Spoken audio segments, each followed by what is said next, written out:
Olá, começa agora o programa Trabalhador em Foco. Esse programa que é uma realização do Movimento Sindical de Petrópolis através da união de diversos sindicatos, que fazem com que eu tenha a oportunidade de levar para você de casa informações precisas e relevantes sobre o dia a dia de todos nós trabalhadores.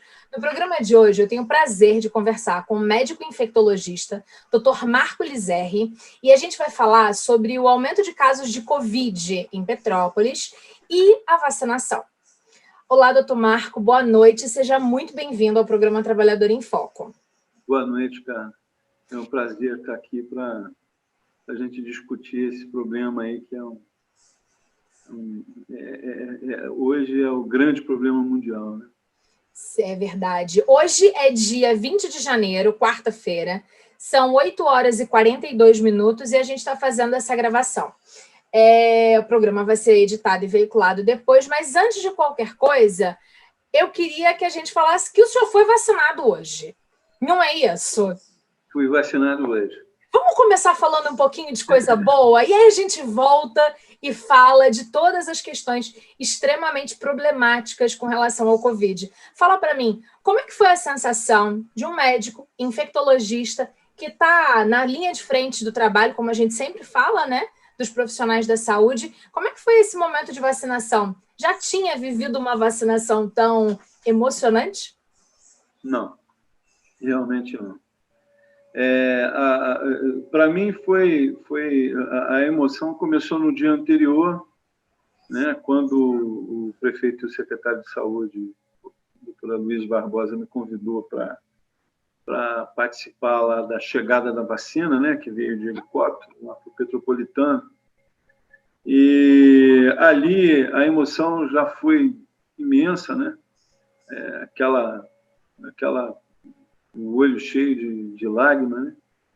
Porque as pessoas que ficaram à frente do Covid, né? O Aloysio, que é o secretário, trabalha no Hospital Unimed comigo também, passa visita todos os dias em pacientes com Covid. Uhum. E a gente viu o desfecho de muitos casos, né, que não foram legais, né? A gente viu amigo morrendo, né? Então, né, aquilo tudo bate na gente, né? Fala, puxa vida, né? Que emoção, né? E assim, hoje de manhã, lá no Hospital Municipal Nelson Saep, foi uma emoção geral, né? Vacinando, como o hospital é o hospital Covid do município, todo mundo foi vacinado, né, do hospital. Então, foi aquela felicidade. Não só médicos e enfermeiros, mas toda a equipe? Toda a equipe. Que legal. Toda a equipe, porque começa desde a recepcionista que fica ali na frente, que recebe o doente, né? Sim. Então, você tem que proteger todo mundo, né? Perfeito. Os únicos que não receberam a vacina foi o pessoal do setor administrativo, que ainda não recebeu. Certo. Né? Mas, assim, essa questão da vacina realmente é uma coisa que a gente estava esperando muito mesmo, como uma das soluções, né, para essa crise sem precedentes na história, né, da saúde humana. Né?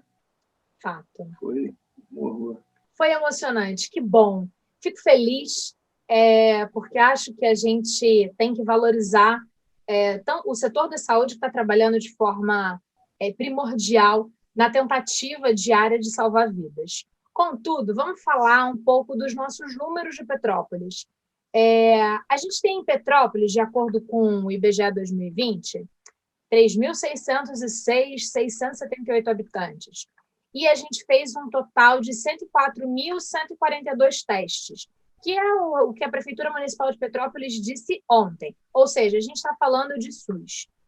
Com isso, a gente teve mais ou menos 14.108 casos positivos.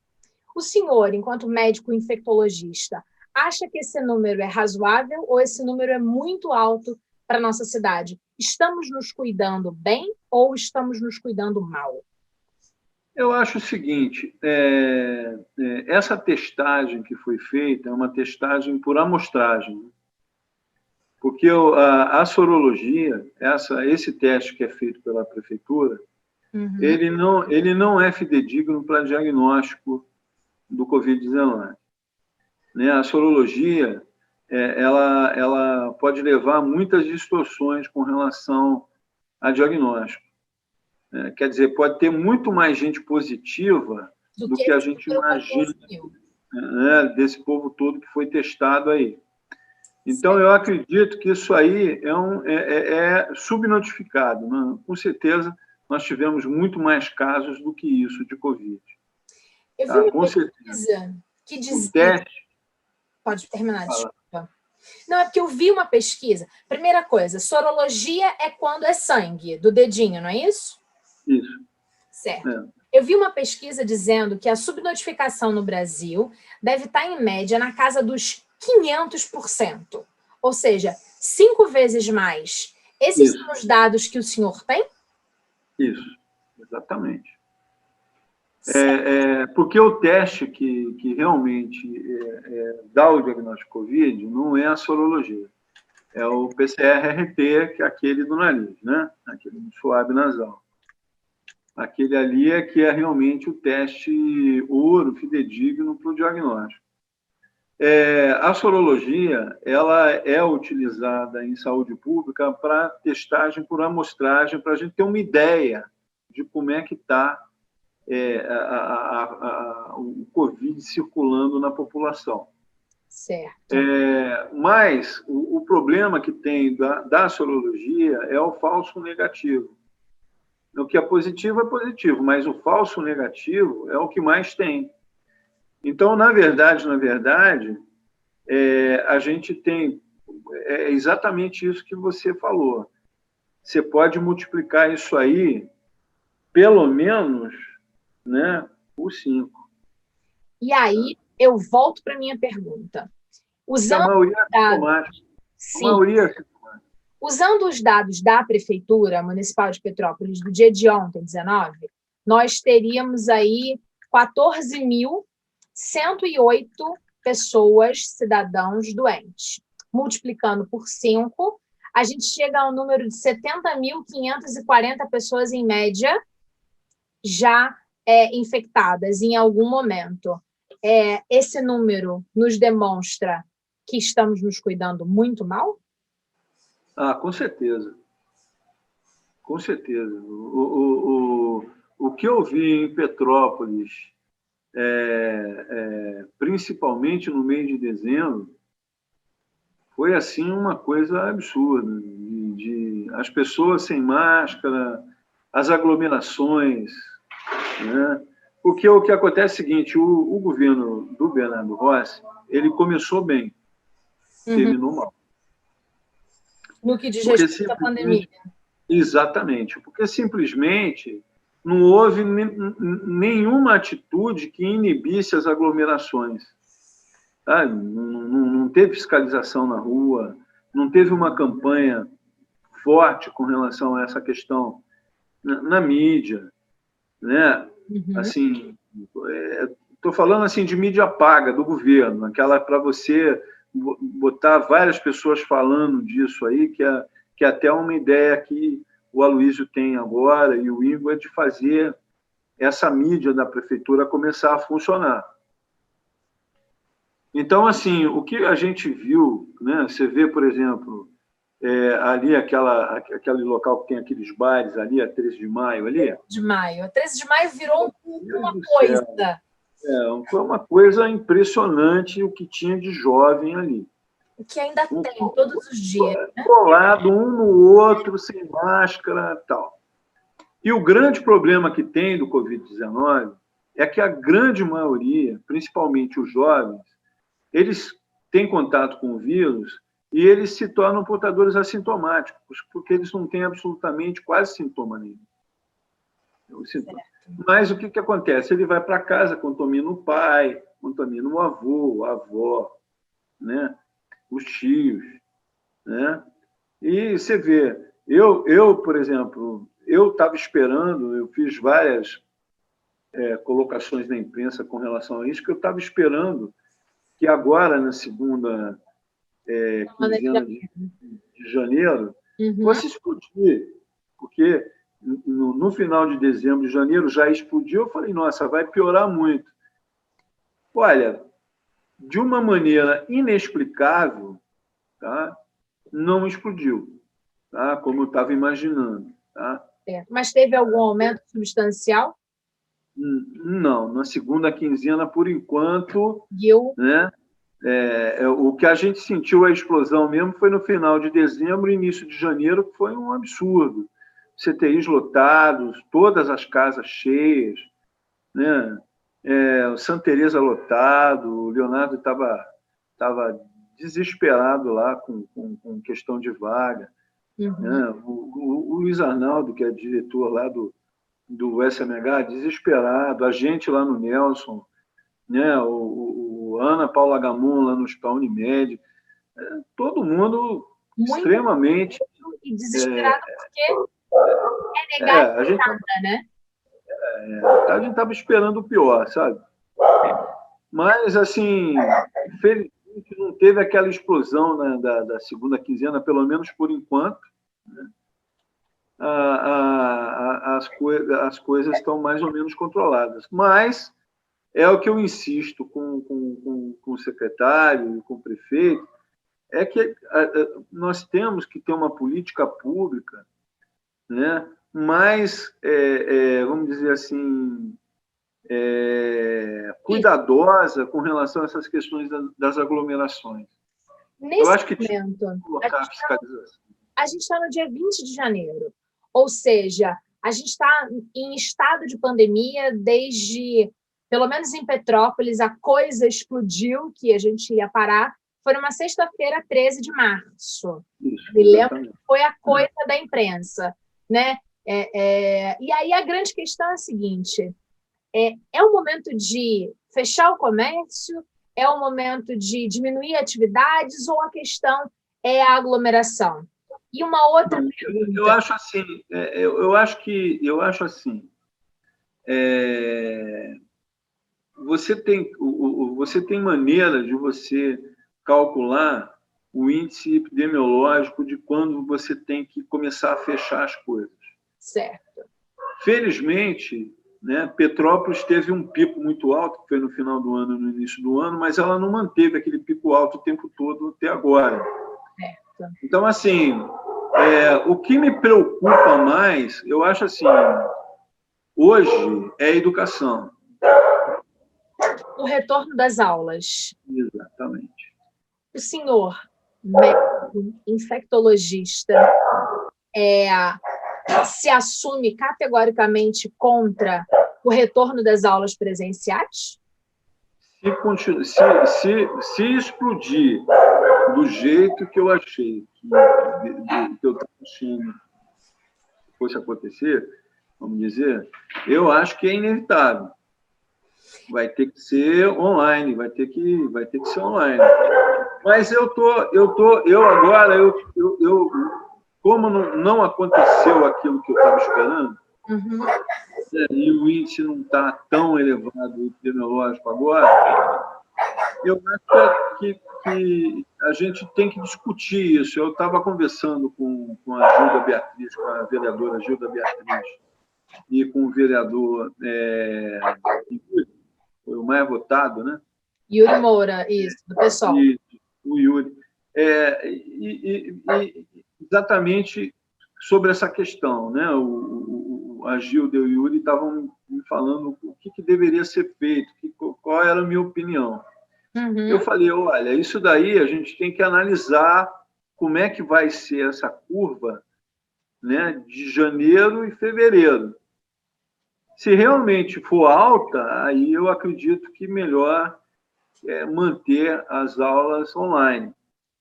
O SIMPRO e o CEP, que são, respectivamente, o Sindicato dos Professores das Escolas Privadas e o CEP, né, dos professores concursados, eles estão fazendo uma petição pública para que não seja retornado em fevereiro, até que tenha uma estabilidade uma estabilidade de casos, ou que haja vacina para todo mundo, ou que tenha uma normalidade. Eu acho que isso aí é o correto, sim. O problema que está tendo são com as escolas particulares, né? Em via de regra, tende a ser isso, porque, É, de forma geral, pais que custeiam acham que o ensino online não é o mesmo que o presencial, o que é uma realidade, mas a gente precisa colocar nessa balança quais são os possíveis reflexos do retorno dos alunos para a escola. Não só por uma questão da sala de aula em si, mas por uma questão da própria movimentação de todas essas pessoas. Então, por exemplo, fazendo uma conta básica, eu estou em casa e esse ano de 2021, eu, Carla, só saí uma vez. Eu faço sistema, eu trabalho em home office, então me cabe essa possibilidade. Mas se meu filho volta a estudar, ele sai todos os dias para uma sala com pelo menos 30 alunos, com pelo menos 12 professores diferentes e mais o contato no transporte de ir e voltar. Quer dizer, o que hoje a gente tem um adulto saindo de casa uma vez por semana, a gente vai ter aí essa multiplicação de possibilidades. É uma conta razoável, né? se a gente tivesse vacina em abundância, a gente poderia, uma das ideias é vacinar os professores e os alunos. Porque aí o que acontece? Porque como são portadores assintomáticos, né, ia cair, ia parar com aquela cadeia de levar isso para os pais e para os avós, né, porque vão para a escola, né, contaminam lá, né? Então, assim, já existe essa vertente. Já tem epidemiologista que já pensou nisso, como uma solução, né? Mas assim, no meu entender, eu acho que o ideal seria vacinar todo mundo.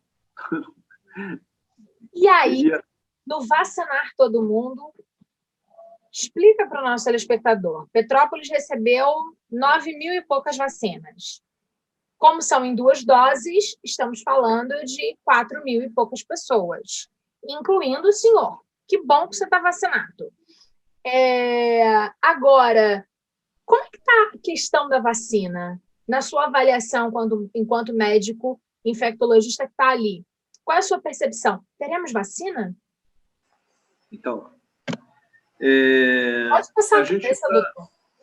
a gente tá tendo um problema seríssimo com relação à parte diplomática, né? Uhum. Então, assim, hoje eu tive a alegria de tomar a vacina e a tristeza de ouvir a doutora Margarete, da Fiocruz, falando, chorando. Ela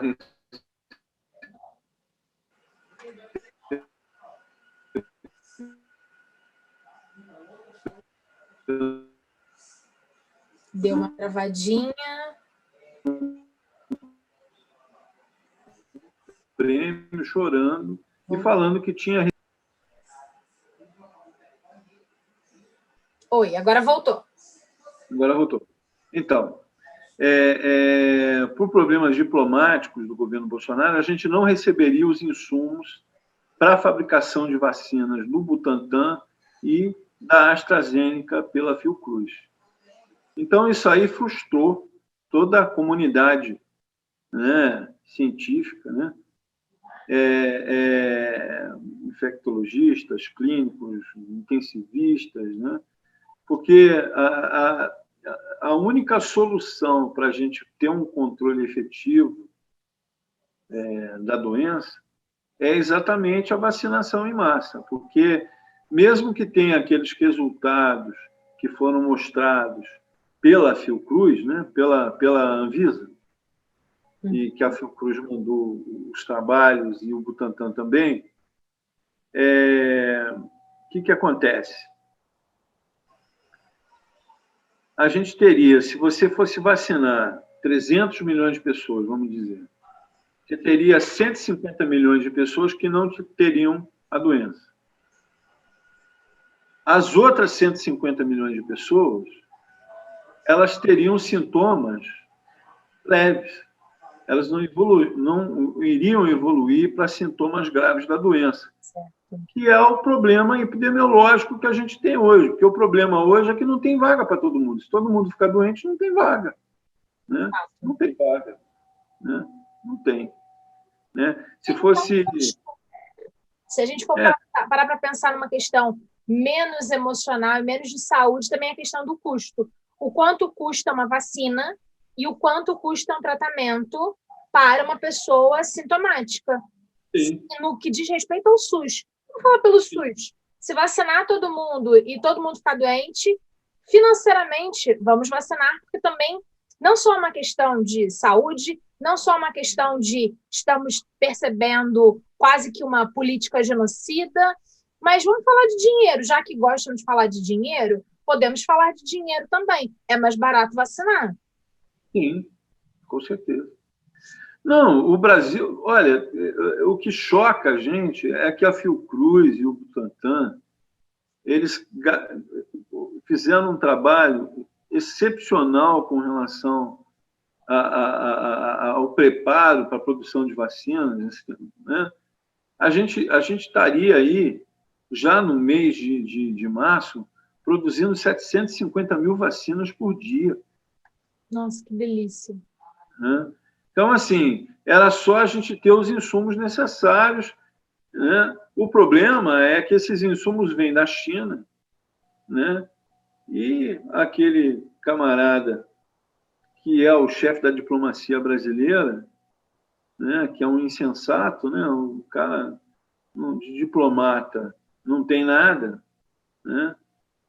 Ele criou problemas, entraves diplomáticos, tanto com a China como com a Índia, que estão inviabilizando o nosso projeto de vacina.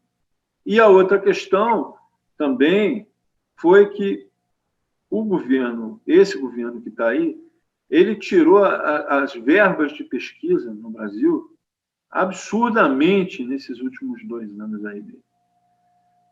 Então, a nossa pesquisa não foi para frente. Porque se a gente tivesse dinheiro para pesquisa, certamente a gente não teria dependência nem da China nem da Índia. Né? Não teria. Né? Porque cientista o Brasil tem, e tem cara de grande competência, grande valor. Sabe? São pessoas extremamente... capacitadas para a execução e para a criação de vacinas próprias, digamos assim. Sim, como sempre foi. Né? O Instituto Butantan, né, já participou de quantas campanhas de vacinação que ele produziu vacina para o Brasil inteiro. Né? Então, assim, a Fiocruz, Instituto Vital Brasil, sabe, com Soros, sabe? O Brasil tem já um histórico de vacinação, né, que já foi considerado o maior programa de vacinação do mundo, foi o brasileiro. E agora temos uma política pública federal que fala que para que vacinar? Exatamente. O papo foi uma delícia, mas a gente está chegando no finalzinho, poucos segundos. E aí eu queria lhe fazer uma pergunta muito prática e objetiva. A gente tem números altos de casos em Petrópolis, a gente não sabe se vai ter vacina para todo mundo, ou melhor, quando vai ter e como é que vai ser isso, por conta de questões que vão muito além dos nossos profissionais aqui em Petrópolis e do Brasil inteiro. Diante do que a gente continua vivendo, o que cada cidadão, cada telespectador nosso deve fazer? Bom, é exatamente aquela questão que a gente fala várias vezes, mas que as pessoas não ouvem. Usar máscara, né? Sempre tomar o cuidado de trocar essa máscara de 2 em 2 horas, se for máscara de pano. Muito a maioria das importante. pessoas não fazem isso. Evitar aglomeração, que é uma coisa fundamental. Certo. E o álcool gel, e a higienização de mãos, né? Com álcool gel e com sabão, se a pessoa lavar adequadamente as mãos. Né? São os alicerces da boa prática com relação à prevenção do Covid-19. Maravilha. Tá? Muitíssimo agradecida pela gentileza, por ter despendido seu tempo, essa hora da noite, para conversar com a gente, dividir um pouco do conhecimento e também compartilhar que, pelo menos, os profissionais da saúde já estão começando a ser vacinados e isso é um primeiro passo muito importante. Obrigada de verdade, foi um grande prazer conversar com o senhor. O prazer foi meu, cara. Obrigada a você de casa que ficou com a gente. A gente volta no próximo programa. Um abraço grande e até lá. Tchau, tchau.